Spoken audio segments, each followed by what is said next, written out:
In today's young generation, a mysterious habit in teens and young adults has been occurring for quite some time. And that habit in question is vaping. To define what vaping is an electronic cigarette device acting as an alternative to a real cigarette.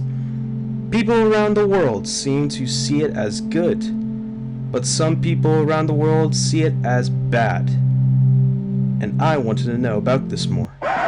So now, me and my production crew are on a journey to see if vaping really can be good or bad.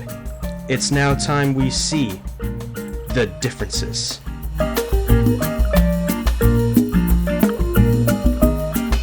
To see what vaping really is to a person's perspective, I wanted to get some people invited to our investigation for an interview.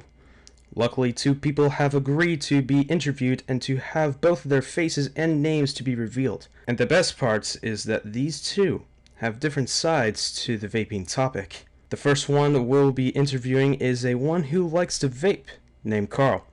And one of the people in the production crew will ask him a set of questions. What's your name? Carl. My name is Kale. I'm here to answer some questions about vaping. Okay. Do you vape? Yes, I do. How often do you vape? Every day. Has vaping affected you positively or negatively in your life?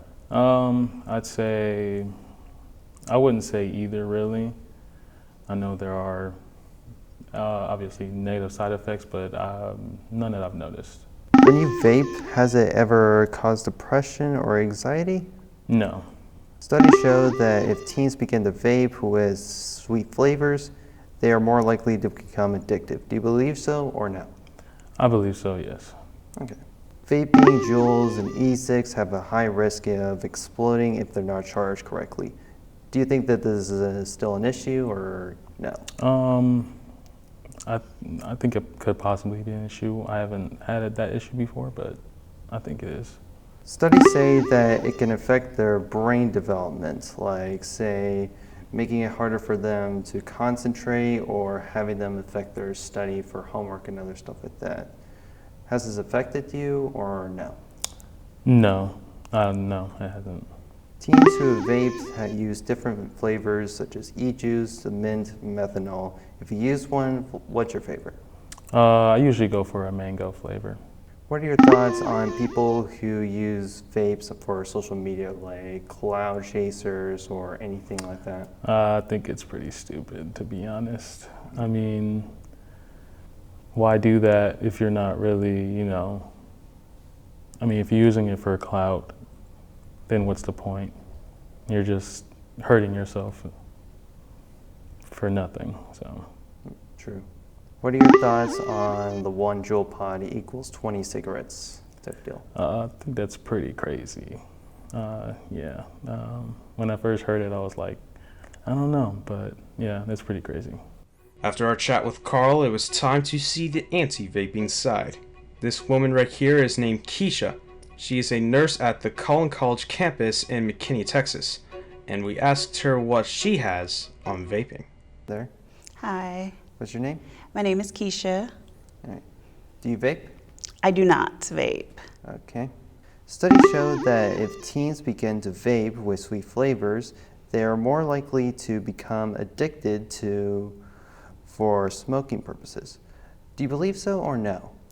Yes, I do believe so. It actually, companies use the sweet flavors as a lure to younger teens in order to attract them to vaping, and then ultimately they usually transition into smoking at some point.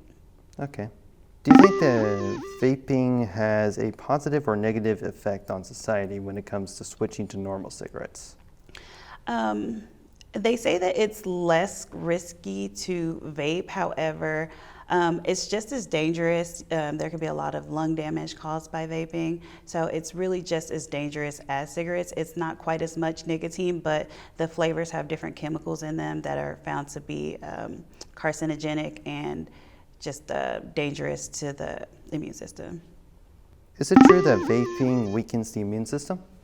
Yes, it does weaken the immune system, more specifically the lungs. It can cause a lot of lung damage over time. The small particles from the aerosols that you inhale when you put heat to the liquid inside of the vape, it's damaging to the lungs and it's damaging to the environment when other people breathe it in. Nicotine is bad and it is highly addictive. Do you think people will break out of that habit? No, because people are always going to need something to relax them. I think a lot of people use smoking as a means of like calming themselves down, and people over time have always needed something. And cigarettes have just always been there, so I think they'll probably always be there. Okay.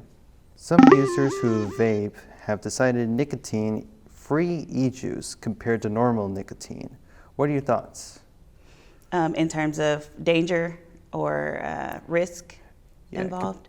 And compared to like normal nicotine and like normal vapes and everything like that, people switching between that, like normal vapes. Yeah, like which is worse. I think from what I've researched, cigarettes are still considered to have higher levels of nicotine, but I mean, depending on what brand of vape you're using, some of them carry large amounts of nicotine and other chemicals. So it's really kind of a toss-up depending on who you speak to as to which is worse.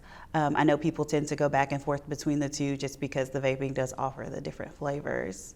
Do you think that vaping/e-cigs increase the chance of catching a cold, the flu, or various viruses?